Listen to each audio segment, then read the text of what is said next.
Sumainyo ang Panginoon. At sumaiyo rin. Ang mabuting balita ng Panginoon ayon kay San Lucas. Papuri sa iyo, Panginoon.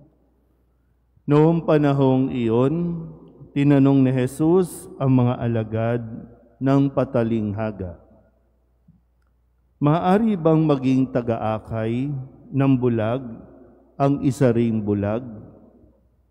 Kapwa sila mahuhulog sa hukay kapag ginawa ang gayon. Walang alagad na higit sa kanyang guro. Ngunit kapag lubusang naturuan, siya'y magiging katulad ng kanyang guro. Ang tinitingnan mo'y ang puwing ng iyong kapatid, ngunit hindi mo pinapansin ang tahilan sa iyong mata. Paano mo masasabi sa iyong kapatid, 'Kapatid, bayaan mong alisin ko ang iyong puwing,' gayong hindi mo nakikita ang tahilang nasa iyong mata? Mapagpaimbabaw. Alisin mo muna ang tahilan sa iyong mata at makakakita kang mabuti. Sa gayoy, maaalis mo ang puwing ng iyong kapatid. Walang mabuting punong kahoy na namumunga ng masama, at walang masamang punong kahoy na namumunga ng mabuti. Nakikilala ang bawat punong kahoy sa pamamagitan ng kanyang bunga, sapagkat hindi nakapipitas ng igos sa puno ng aroma, at di rin nakapipitas ng ubas sa puno ng dawag. Ang mabuting tao ay nakapagdudulot ng mabuti, sapagkat tigib ng kabutihan ang kanyang puso. Ang masamang tao ay nakapagdudulot ng masama, sapagkat puno ng kasamaan ang kanyang puso. Sapagkat kung ano ang bukang bibig, siyang laman ng dibdib. Ang mabuting balita ng Panginoon. Pinupuri ka namin, Panginoong Hesukristo. Isang magandang umaga po sa inyong lahat. Ngayon po ay unang linggo para sa buwan ng Marso at tayo po ay nasa ikawalong linggo sa karaniwang panahon. Noong nakalipas na linggo, pinaalala sa atin kung ano ang dapat nating maging pag-uugali, kung ano ang dapat natin maging pagkilos kung sakaling mayroong mga taong gumagawa ng masama sa atin. Sabi nga po, kapag sinampal ka sa kabila, ibigay mo pa ang kabila. Kaya ba? Sa tingin niyo ba, meron na bang nakagawa nito o nasubukan man lamang? Sabi pa, ano ang dapat gawin sa mga kaaway? Di ba sabi, ipanalangin sila, ipagdasal sila. Hindi sinabi ni Jesus, labanan mo sila. Ang nilalabanan natin ay yung tukso. Ang nilalabanan natin ay ang demonyo, hindi ang ating kapwa. Pero yun nga yung paalala, huwag kang mang-away. Huwag kang gumawa ng mga bagay na ikasasakit ng kapwa, lalong-lalo na huwag mong gawin sa iba ang ayaw mong gawin nila sa iyo. Kaya ngayong linggong ito, muli, ang paalala sa atin ni Jesus para mas maging maayos ang ating pakikitungo sa ating kapwa dahil hindi maiiwasan na habang naririto tayo sa mundong ito, makikisalamuha tayo. Sa ayaw at sa gusto mo, mayroon kang makakasalamuhang ibang tao.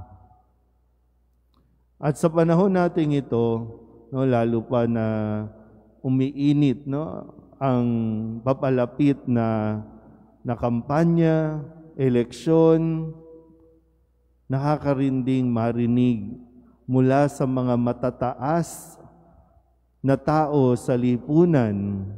May mga pwesto, may mga karangalan, may mga natapos naman, may mga nakapag-aral naman.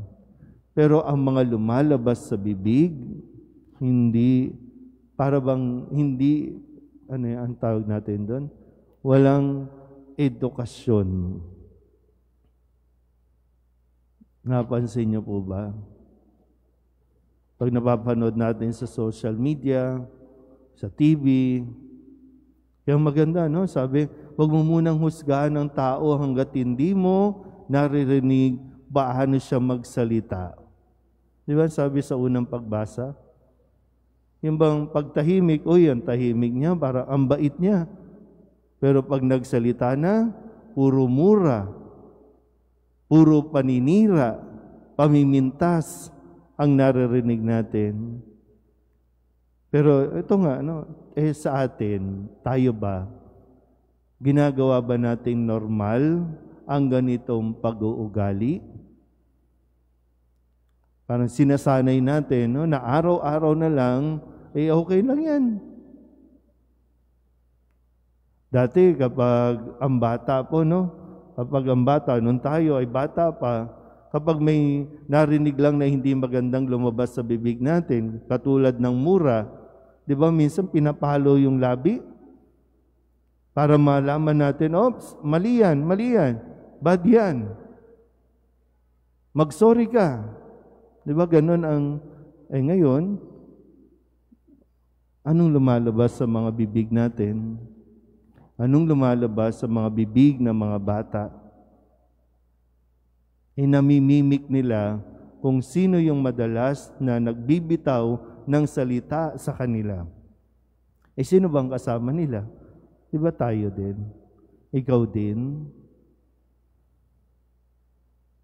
Parang sinasabi din sa atin ngayon na bago natin husgahan ang ibang tao, ayon sa kanyang katayuan, anyo, pananalita, ang magandang paalala, suriin mo muna ang iyong sarili.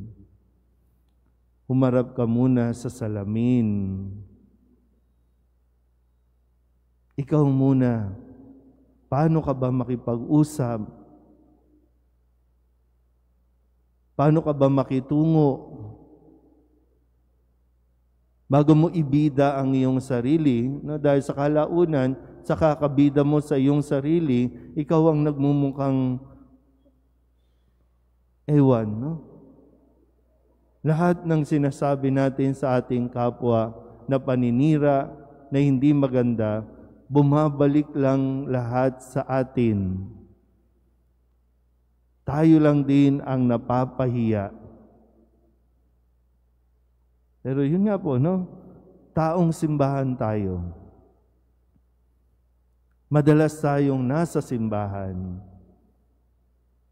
Marami sa inyo talagang masipag gumising na madaling araw para lamang makapagsimba sa unang misa natin dito sa ating parokya.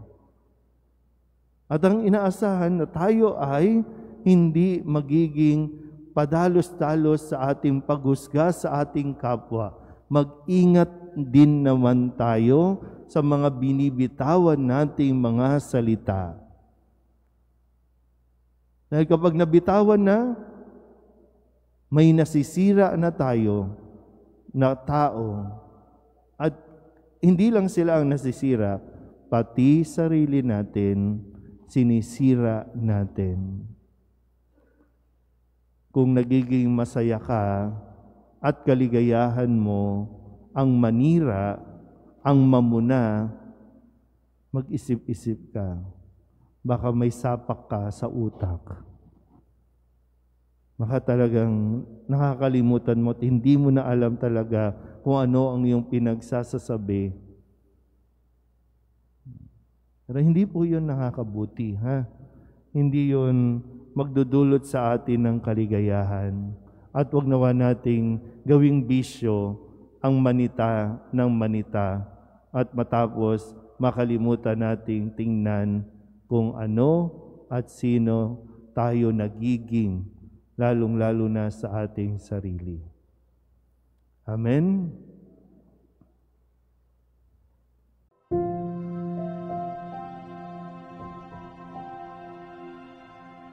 Thank you.